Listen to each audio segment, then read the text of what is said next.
Shalom. I'm going to do a series on bedtime prayers. The first one is just about the history of Jewish bedtime prayers.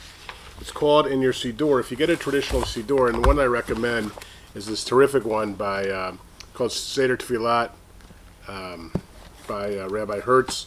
It's got everything in it. It's a daily prayer book, and it's called Seder Kriyat Shema Shel Mita. Anyway, the history of it. Well, it starts in the Talmudic period, where Rabbi Yeshua ben Levi asserted that one should say the Shema before bed, even though it's recited in the evening prayers. Now, we say the Shema twice a day, once in the morning, once at night. That's based on it saying in the Torah that you should say it when you lie down and when you rise up. But he said you should say it even when you're going to bed in addition, and that's in the Tractate Brachot, page 4b. In explaining the biblical basis of the practice, Rav Asi brings a verse from the book of Psalms, which is Psalms 4, verse 5, "So tremble and sin no more, ponder it on your bed and sigh." So night was always considered a time of vulnerability when one's soul returned to God. I'll tell you an interesting little story.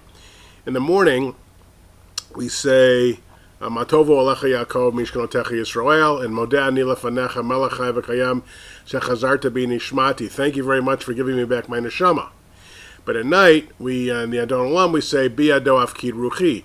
"Into your hand I gave you my ruach." So how come you give God your ruach at night, and in the morning you get back your neshama? So what's that about? I mean, there must be different kinds of souls.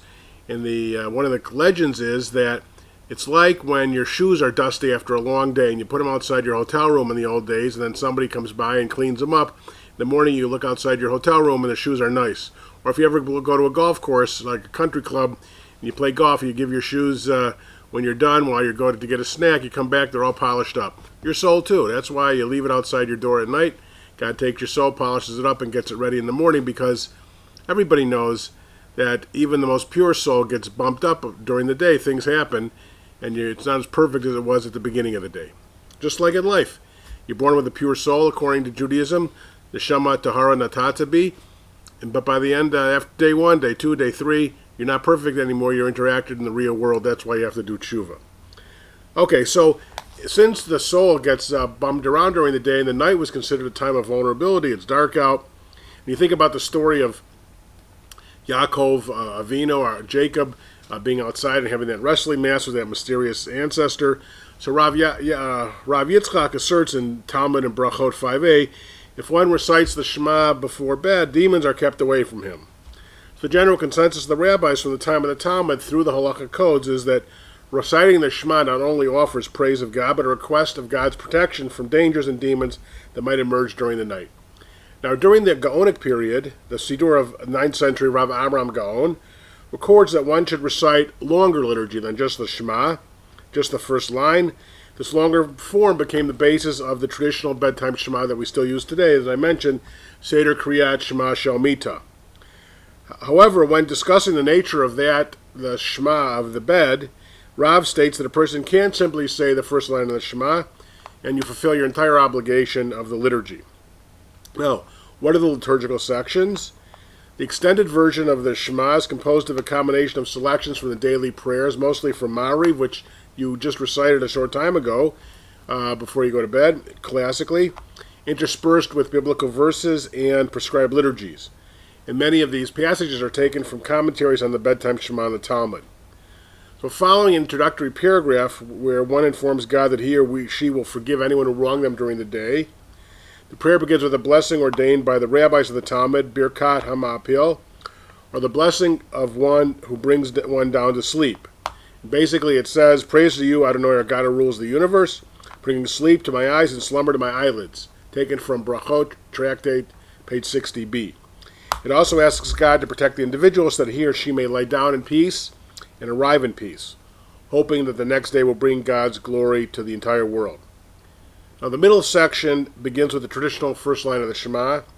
It follows by the first full paragraph that we call V'ahavta, followed by other liturgical passages from the Ma'ariv service. This includes the Hashkivenu prayer that we say at night, where one asks for protection, as well as parts of Baruch Adonai Le'olam.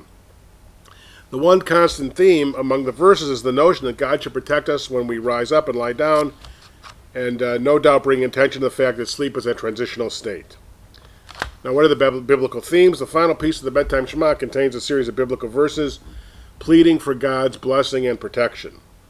Most notable is Jacob's blessing to his grandsons Ephraim and Manasseh, where he says in the Torah in Genesis 48:16, "May the angel who redeemed me from harm bless these boys. May they carry on my name and thus the name of my ancestors, Abraham and Isaac. May they spread far and wide upon the earth."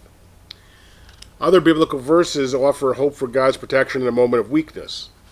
The section concludes with a series of verses recited 3 times each, including the traditional priestly blessing. It's also used in the parents' blessing for their children. Following these major portions, the liturgy concludes with Adon Olam, which is commonly used at the end of our services. Now, this addition is not found in the earliest text of the bedtime Shema, but the German rabbi and historian Ismar Elbogen concluded that Adon Olam was an old nighttime prayer. Its last line sums up the theme found throughout the bedtime Shema: "When I sleep as when I wake, God is with me, I will have no fear." Now, I'm going to do 2 subsequent videos on the bedtime prayers. One will be in Hebrew, one in English. And so if anybody wants, you can just play my video, and when it shuts off, go to sleep. But of course, the best is you get a Siddur and you do it yourself. Now, with your kids, definitely start them off with the Shema and try to do the Shema via Hafta, Hebrew, and if you can't do it in English, but that's definitely the best, the most important. That's Deuteronomy chapter 6, verses 4 through 9. Okay, shalom.